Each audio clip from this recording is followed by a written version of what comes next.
अरे यार बाबा कहला उनके बाबा है ना ये बैठे झाट उखाड़ो बाबा इसरवा के रहा पता ना एड्रेस तो झूठे तो नहीं कह देलो अस्तुत भव बैठा लोगिन।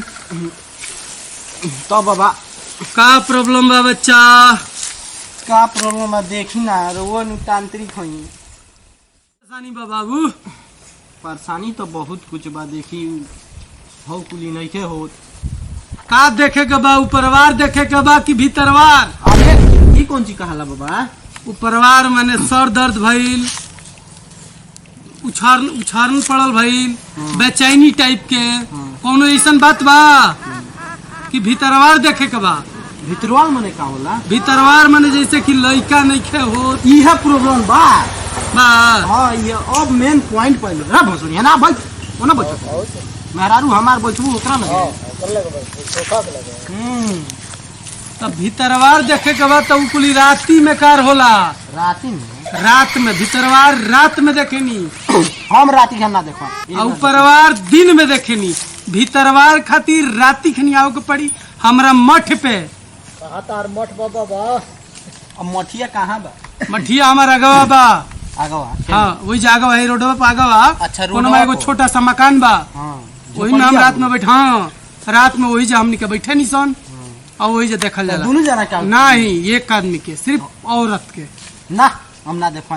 कहाँ है? नहीं ऊपरवारे देखी। नहीं तो ऊपरवार में का देखबे जब भीतरवार कार करके बा? ऊपरवार कहाँ से देख ली? तब भीतरवार में कौन ची होई?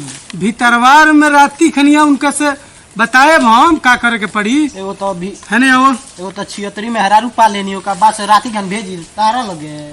अरे तो गलत कुछ ना होला। हाँ गलत कुछ ना होला बाबा के झारो आओ है ने वो ए ये ने ना ना जाओ तो हे जाओ ई बाबा के नियत बड़ी खराब है।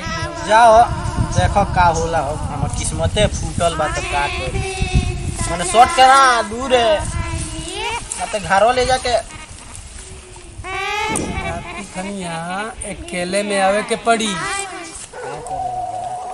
राती खनिया आईबू तब जाके तहार होई कार। तंत्र मंत्र से जो लड़का तारा चाहिए उ मिली, ठीक बा? जेमे 5051 रुपया के खर्च बा। जलालपुर वाला माई के खप्पर देवे के पड़ी।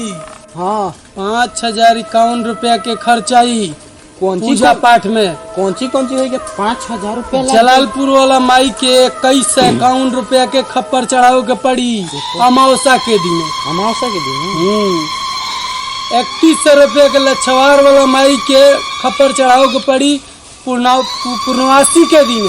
पर वहीं से देखो तो झरल की झाट में 4 रुपया कहाँ से लाई हो? देखा रात में इनका आवे के पड़ी। हम नहीं खाली ही आई है खप्पर जहिया चढ़ाए तहिया तहरा के बुलाए ई ना आई है। जहिया खप्पर चढ़ी तहिया तू अइबा। रात भीतरवार देखे के बाद रात में इनका के बुलावे के पड़ी। भीतरवार में सस्पिशन लागत नहीं तो में कुछ गलत ना होला। नहीं अच्छा ठीक बात देख ले अइबू राती खनिया राती खा अइबू नु क्या करे? राती खा अइबू तबे हो मिली सामान। कौन सामान? लइका नइखे होत ओकरा खातिर तंत्र मंत्र सारा विद्या पढ़े के पड़ी। हमरा कुटिया पे आवे के पड़ी। अइबू नु?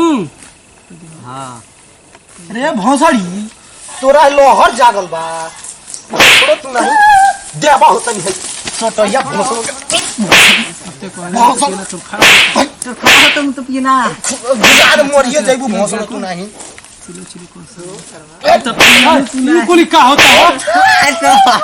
हट चला भाग जल्दी मत।